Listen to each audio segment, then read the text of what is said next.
किसान साथियों, आज का जो टॉपिक रहेगा कि आखिर बैकर जैसा आप थंबनेल में देख चुके हैं कि 90 दिनों में 1 किलो प्लस साइज कैसे हो सकती है। बिल्कुल ये संभव है, ये हमने करके दिखाया है और बहुत सारे लोग ऐसा करते हैं। हालांकि हमको लगता है कि ऐसा करना पॉसिबल नहीं है, क्योंकि 90 दिनों में बैकर को तैयार कर पाना, पंगासस को तैयार कर पाना, ये नामुमकिन सा लगता है। लेकिन हकीकत में ऐसा हो सकता है, क्योंकि जब हम वेस्ट बंगाल गए तो वहाँ पता चला कि वहाँ की जो स्टॉकिंग डेंसिटी है, स्टॉकिंग जो साइज़ है, वो IMC को भी 6 महीना में अच्छा साइज का ले आते हैं।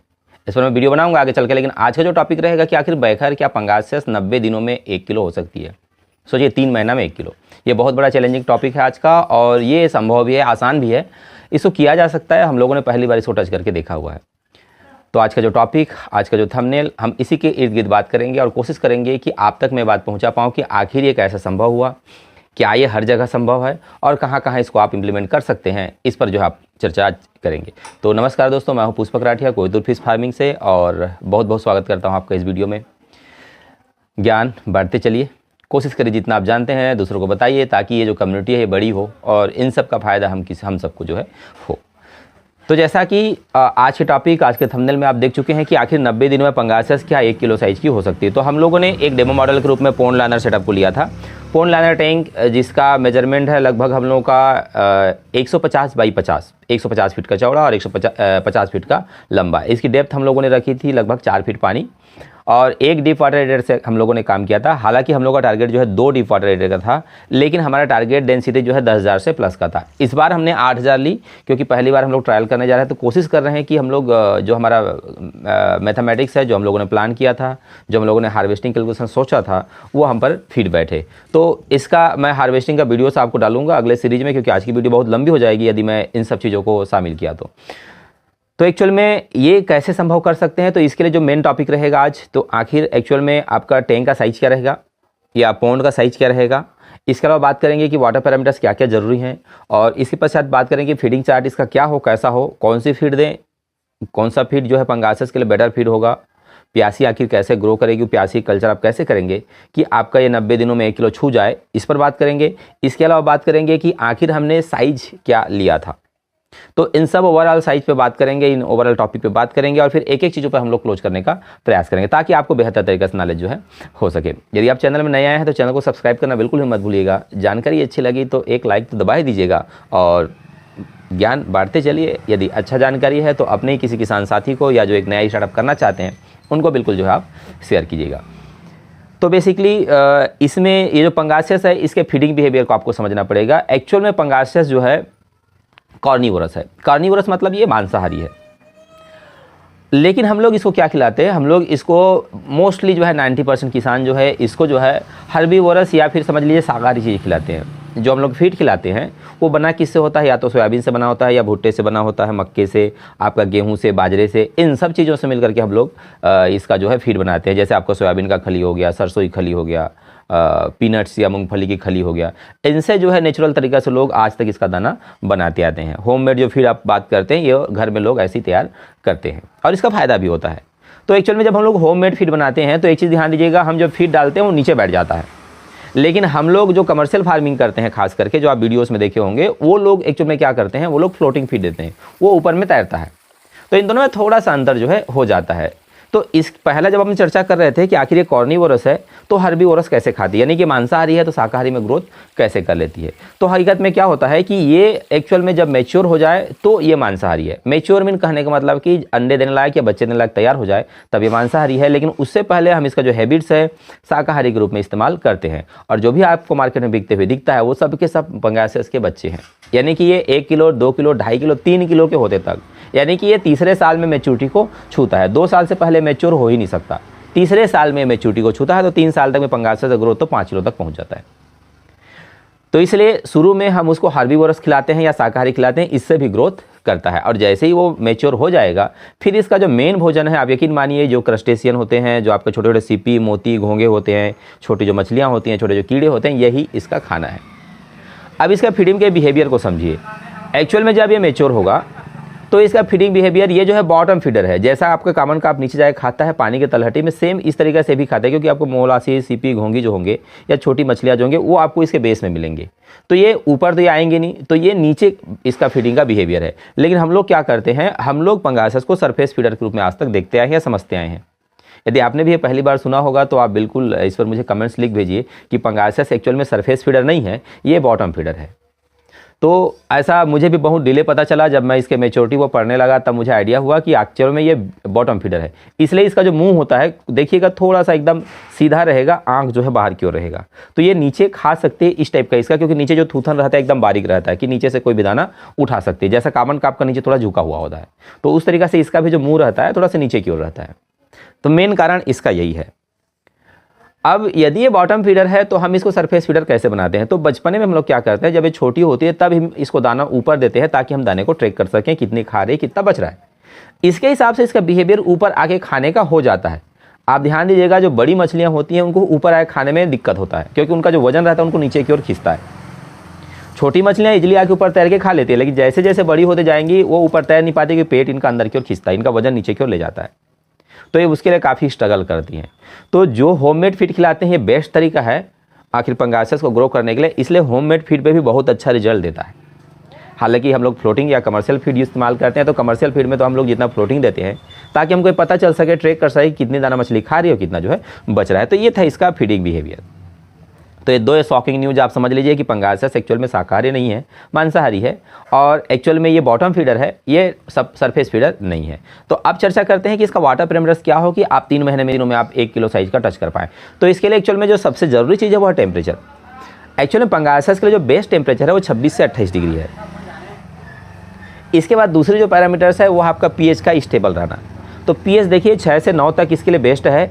9 से 10, 10 से 11 हो जाए तब भी खास फर्क नहीं पड़ता, और 6 से 5 हो जाए तब भी उतना कुछ फर्क नहीं पड़ता। लेकिन 6 से नीचे हो जाए तो इनका ग्रोथ थोड़ा सा कम आता है, ब्रीडिंग की प्रक्रिया ये रोक देती हैं। तो आपको पैरामीटर्स जो पीएच का रहेगा वो 6 से 9 के बीच मेंटेन करना रहेगा। अचानक से होने वाले चेंजेस इनमें काफ़ी मोटिलिटी लाता है। स्टेबल रखना है, 6 है तो 6 रखिए, 7 है तो 7 रखिए, 8 है तो 8 रखिए। इसके अलावा जो तीसरी जो सबसे बड़ी चीज़ है, इसके लिए डिजॉल्व ऑक्सीजन मैटर करता है। तो डिजॉल्व ऑक्सीजन, ये कम डिजॉल्व ऑक्सीजन में भी बेहतर तरीका सर्वाइव करते हैं। आप इनको 3 से लेकर 5 ppm तक आप इजीली मछलियों को पाल सकते हैं। 5 ppm के आसपास ये फर्स्ट क्लास ग्रोथ दिखाती है। 3 ppm भी इनके लिए काफ़ी अच्छा है। यदि उससे नीचे जाएंगे आप 2-2.5 ppm तक, तो यहाँ भी मछलियाँ जिंदी रह लेती हैं, लेकिन ग्रोथ इनका जो है कम होता है। तो इस पर आप जो है थोड़ा सा फोकस कीजिएगा। इसके बाद बात करते हैं अमोनिया, नाइट्रेट, नाइट्राइट, मतलब अमोनिया, NH3, NO2 और NO3। तो खास करके इसमें अमोनिया का ज़्यादा फर्क तो नहीं दिखाई पड़ता है। 8 ppm अमोनिया लगातार 2 महीना 3 महीने तक बना रहे, तब जा करके आपको कंप्लायंसेस जो है स्टार्ट होते हैं, मछली की मोटिलिटी शुरू होती है। 8 ppm यदि आपका हफ्ता दिन, 10 दिन, 15 दिन बने रहेगा, तब जा करके फीडिंग को थोड़ा सा स्लो डाउन करती है, नहीं तो फीडिंग स्लो नहीं करती है। तो जब तक फीडिंग स्लो नहीं होगी तब तक ग्रोथ आपका बढ़ता रहेगा। इसके बाद बात करते हैं हम लोग कि आखिर इस पर एक और जो पैरामीटर्स है NO2 काफ़ी इसके लिए मैटर करता है। तो जब भी आपके टैंकों में NO2 बढ़ेगा, यानी कि आपके टैंकों में नाइट्रीफाइंग बैक्टीरिया है, तभी NO2 बढ़ेगा। इस पर मैं वीडियो डाल चुका हूं। यदि आप NO2 को समझना चाहते हैं तो मैं आई बटन पर वीडियो डाल चुका हूं। यदि आप NO2 को समझना चाहते हैं तो मैं आई बटन पर वीडियो डाल देता हूं, आप वहां जाकर देखिएगा, बिल्कुल आपको NO2 पे समझ में आ जाएगा। मैंने अमोनिया पे ही वीडियो बनाया है, और अमोनिया पे भी आप चाहेंगे तो मैं उस पर भी आपको डिटेल जानकारी दे दूंगा। आज की वीडियो के लास्ट में एंड स्क्रीन में आप देखेंगे, तो मैं आपको अमोनिया पे एक एंड स्क्रीन छोड़ दे रहा हूँ, वहाँ आप जाकर देखेंगे कि अमोनिया पे एक ऐसा रिएक्ट करती है, आपको ये भी समझ में आ जाएगा। बहरहाल ये पैरामीटर्स बेहद ज़रूरी हैं। इसके बाद एक और जो ज़रूरी पैरामीटर्स है जिस पर किसान साथी बात नहीं करते, TSS पे, टोटल सस्पेंडेड सॉलिड्स। मैं TDS नहीं बोल रहा हूँ। TDS मछली पालन के लिए उतना मैटर नहीं करता, इसकी संख्या बहुत ही नगण्य है। तो अपन TSS की जो बात करेंगे तो TSS इसका एक्चुअली में 40 to 60 बहुत बेस्ट है। 60 to 80 भी चला जाएगा तो चलने लायक है। 80 से ऊपर नहीं होना चाहिए, यानी कि 40 से 60 ppm काफ़ी अच्छा है, और 60 ppm से ऊपर जो है इस पर ग्रोथ का असर पड़ने लगेगा, क्योंकि जैसे ही 60 ppm से ऊपर होगा मछलियां अपना फीडिंग जो है धीरे धीरे कम कर देंगी, और एक लेवल ऐसा आएगा कि मछलियां बिल्कुल भी दाना खाना बंद कर देंगी। तो आप इनका TSS पे विशेष जो है ध्यान दीजिएगा। आप चाहें तो मैं TSS को भी आई बटन में डाल दे रहा हूँ, हालांकि इतना जल्दी मैं आई बटन डालता नहीं हूँ, लेकिन आज TSS पे भी एक आई बटन डाल रहा हूँ, क्योंकि इस पर बहुत ही कम साथी जानकारी रखते हैं, और ये उनकी मछली ग्रोथ को काफ़ी इफेक्ट करता है। क्योंकि मछली का टाइम चलता जाएगा, दाना आप डालते जाएंगे, लेकिन मछली खाएगी नहीं, तो दाना आपका वेस्टेज चला जाएगा और आपका FCR बढ़ जाएगा। अब बात करते हैं आखिर मछली को कितना जो है खिलाना चाहिए।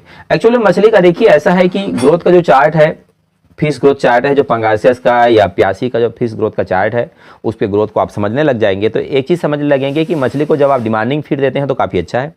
बॉडी वेट के फीस के हिसाब से देंगे तो हर महीना आपको सैम्पलिंग करनी पड़ेगी, और इसका एक अंदाज़ा लगा पाना बहुत ही टेढ़ा टास्क है।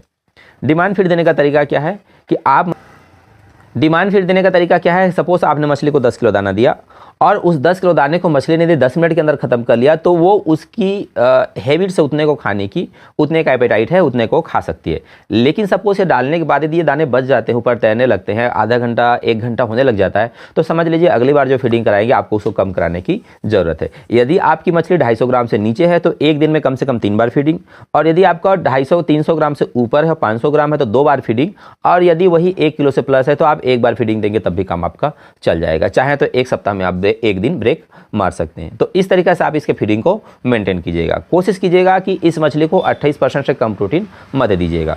शुरुआत के दिनों में आप इसको 30% तक दे सकते हैं, और जैसे ये 250 ग्राम 300 ग्राम से ऊपर हो जाती है, 400-500 ग्राम पहुंच जाती है, तो आप इसका प्रोटीन लेवल 28% कर सकते हैं। जब ये मछली 1 किलो से ऊपर हो जाएगी तब आप इसको 24% में आप एडजस्ट कर सकते हैं। इससे आपका ग्रोथ में कोई खासा फर्क नहीं पड़ेगा। कोशिश करिएगा कि फैट का लेवल जो है 4% मत दीजिएगा, 3% से ऊपर जो है मत कीजिएगा, तो ये इसके लिए काफ़ी बेहतरीन फीड होगा। शुरुआत के दिनों में चाहें तो इसके फैट को, लिपिड्स को आप 4% तक मेंटेन कर सकते हैं। तो ये था इसका फीडिंग चार्ट। अब लास्टली एंड फाइनली बात करेंगे कि आखिर इसमें क्या साइज का मछली स्टॉक करें। तो ये बच्चे जो है आपका, ये जो पंगासियस है आपका, ये 90 दिनों में 1 किलो छू जाएगा। तो सबसे बड़ी मैटर यही करता है कि आप कब डालें और कितना साइज का डालें।